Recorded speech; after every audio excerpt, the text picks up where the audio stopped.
Is it over? Phew. For a moment, I thought she would have had me for sure. Ah! Don't do that! Whoever you are. I was told to give you this. His Excellency will be expecting you to show. Loki, this is it! Look! The mysterious note. Smell that legendary quality. Who cares? We have our ticket to legendaries now. All we gotta do is meet Rathian, do his quests, and we'll be in the clear. Well, I actually need to get this review out first, since it's been a while. Rathian can wait. I'll just be quick about this. Luckily, I know just the movie for that.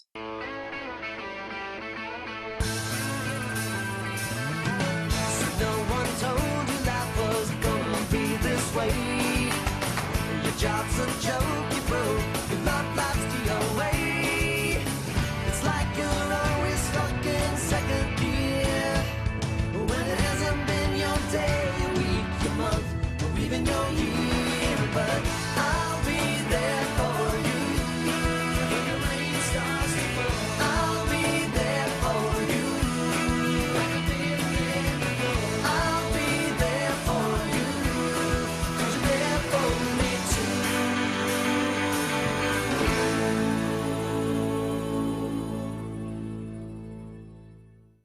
Oh hell yeah, Steve Irwin. Right, did you see that? He truly made watching animal documentaries so fun and exciting. With his energy, knowledge, and charisma, you could not take your eyes off him as he wrestles crocodiles and handles some of the most deadly animals on the planet. Along with his wife Terry, the two would go all over the world to try and document animals in order to remind us of nature's beauty and dangers. Steve had a big reputation as an animal expert, even having a bunch of shows on Animal Planet and Discovery Channel, even if most of them were similar anyway.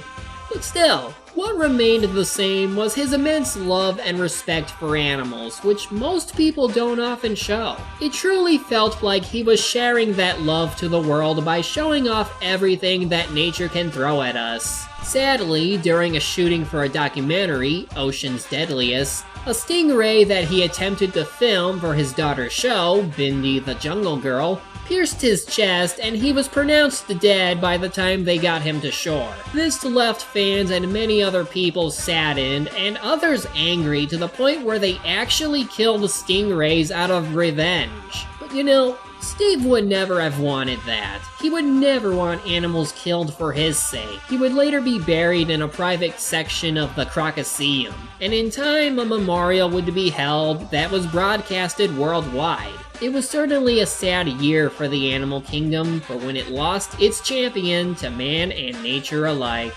Now, in 1999, John Stainton, who was mostly responsible for most of Steve's shows, had the idea to make a Crocodile Hunter movie, but written well enough to where Steve wouldn't have to go about acting like in a movie, but just be himself like on TV. What we got was Crocodile Hunter Collision Course. Now, having said that, you'd think that maybe this would just be like one long documentary, but on a much larger scale. In terms of quality and substance, well, we kinda got that. See, there's a documentary in this movie, but also an actual plot that's made to work with it, and well, you just have to see for yourself. So if you're ready to go into the outback and gaze at nature's finest, then come along, mate.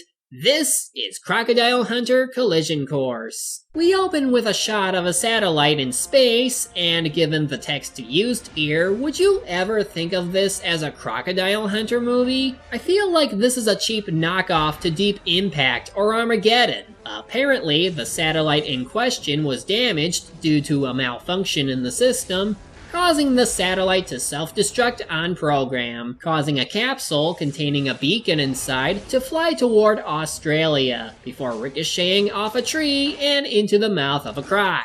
How convenient. And not long after that, we have our star of the movie show up, and yet there's something off here. Why is the screen ratio smaller than the shots from earlier? Close. Not only can they run like blazes, but they can also scale these sharp rocks like it's going out of fashion. Now this is his territory. And up in there, he'll have a couple of good-looking girls, good-looking Sheilas, just waiting for him. Well, if you haven't guessed by now, he's shooting for a documentary, which is basically what he does for the entire movie.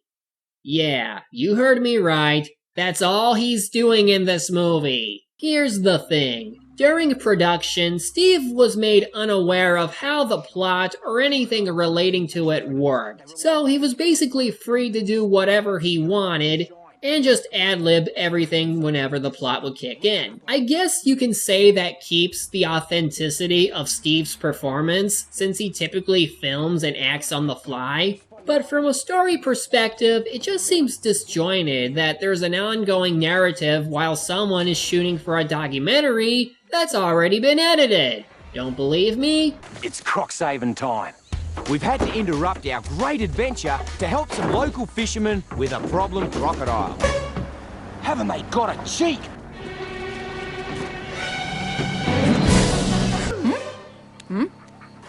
Right? This croc is never gonna give up. It literally is a case of someone splicing part of an episode of The Crocodile Hunter into a movie, all because some parts of the movie just happened to be shot during that episode. Although, with that said, I will say that at the least, all the segments involving Steve and Terry are very entertaining. It still has the feel and excitement of any of Steve's other shows, and because of the way the camera angles work, it flows seamlessly and doesn't feel staged. The segments of Steve during the plot are somewhat questionable at times, but otherwise, if this is all on the fly, then it's certainly impressive. The plot, though, not so much. By this point, the CIA is aware of what's happened, so they plan to send a couple of agents, Archer and Wheeler, to go retrieve the beacon. Why is it so important, you might ask? Down satellite collected sensitive photographic data. The equivalent of 1 million images worldwide are stored inside the hard drive of this. An alpha proton beacon. Developed for a Mars mission. Designed to withstand landing in the most extreme conditions conceivable. I didn't know when you were operational. As far as any of us are concerned, none are. We have every reason to believe that the beacon survived. Should it end up in the wrong hands, it has enough documentation to change the power structure of the entire modern world. How?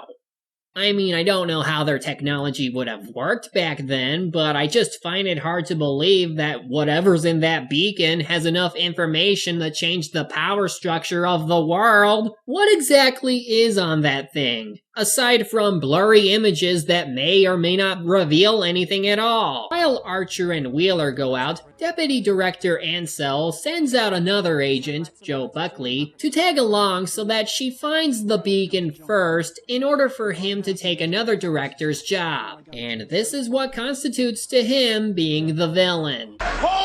Yeah, because later in the movie, he has his agent try to kill Wheeler and Archer along with Steve and Terry. That's how important this mission is, apparently, if it means sacrificing your colleagues, who, speaking of, are not very interesting in the slightest. Wheeler is just your typical bland buddy agent whose token black friend, Archer, is somewhat dense when it comes to foreign fauna. Joe, heck if I know anything, aside from the fact she's Australian. None of these characters are any good. The closest the plot is any interesting is with this character. Meet Brazi, played by Magda Subinski, of Babe fame. She's a crazy rancher who hates anyone coming onto her land, though allows Ranger Flynn here to sometimes when giving her complaints from other people. I say closest, if only because her performance in this movie is actually pretty decent. To kill a croc, but it's not illegal for that same croc to kill my calves, eh? The law's the law, you just gotta work within the legal boundaries. You work within the legal boundaries, I'll work with a shotgun. Now I'm warning you, put the gun away, I'll find a solution, don't do something you regret. You're standing here, so I guess I already have.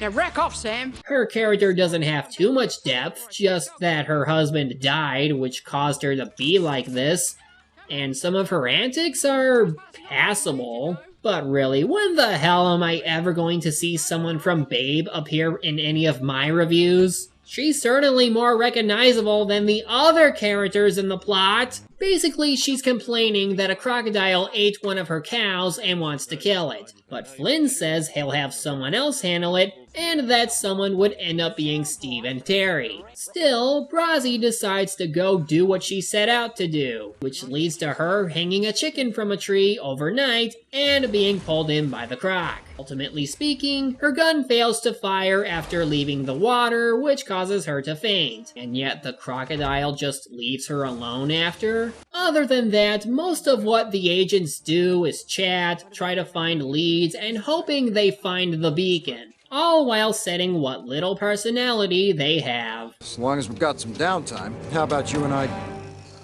I'll get some rest.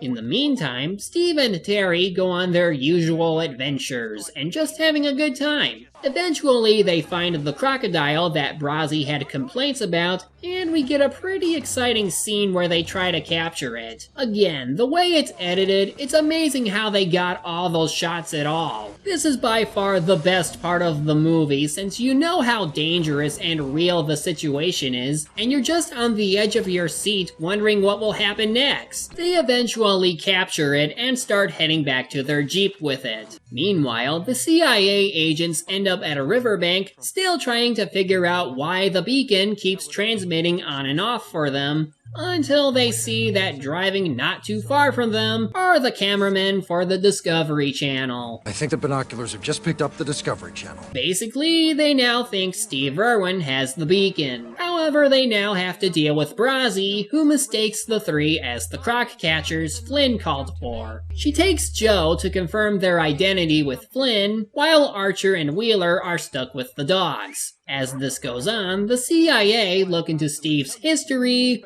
which pretty much leads into the dumbest accusation ever. For example, in 1996-97, the Irwins were in Indonesia during the political unrest. They were also traveling in various parts of South America in 97 and were present for 2 coups that year. In 98, they were in Kenya when our embassy was targeted, and in East Timor in 99, just after the Civil War. There are too many different locations with too many highly sensitive situations for any of this to be coincidence.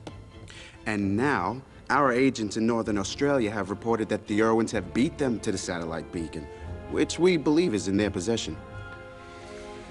Is there any chance that they were just out filming and they picked up this hardware by mistake? No. Take a look at this. In 2001, the Irwins announced that their zoo in Australia was undergoing a $40 million expansion plan. You don't make that kind of money on cable television. Really?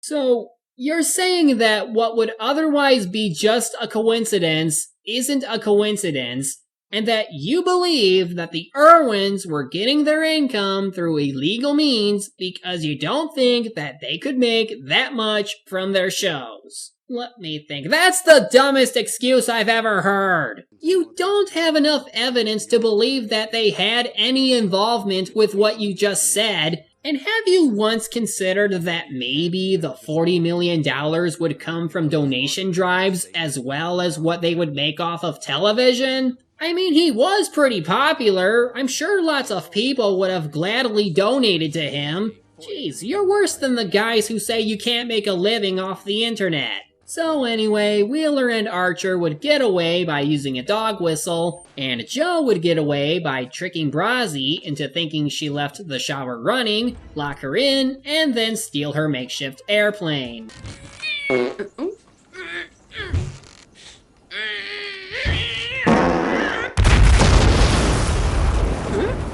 And that's one joke I would have been fine without, thank you very much. So as Steve and Terry escort the crocodile to another location, they come under attack by Wheeler and Archer, who, rather than pull them over to maybe ask about the crocodile, end up just shooting at them. As mentioned before, Steve was told to ad-lib these parts without knowing much about the plot of the movie, so naturally, he thinks these guys are poachers. And it's still pretty awesome how much of this was on the fly. It makes me wonder how many takes this took. Danger, danger, danger.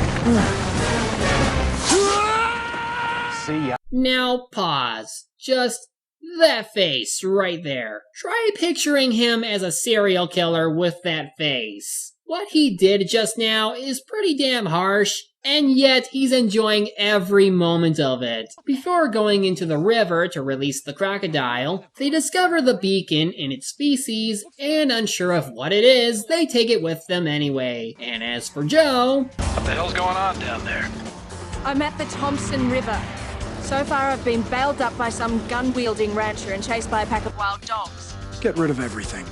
Don't worry, I won't leave any evidence. She's going to commit murder in order to cover up this whole operation. She's gonna kill Brazzi, destroy the ranch, take out the Irwins, blow up her own colleagues. Wait, what?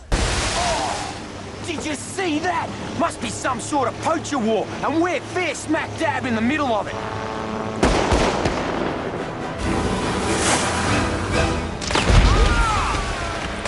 Do you not see who you're attacking? Those are your guys! Why would you comply with the order to eliminate your own freaking friends? Just how far are you willing to go along with this asshole's plan, anyway? Well, she only succeeds in knocking them off their boat, maybe that was intentional, but whatever, before going after the Irwins, who managed to rope her plane and force it into the water. As for Wheeler and Archer... If they stay in the water long enough, the hunters will become the hunted.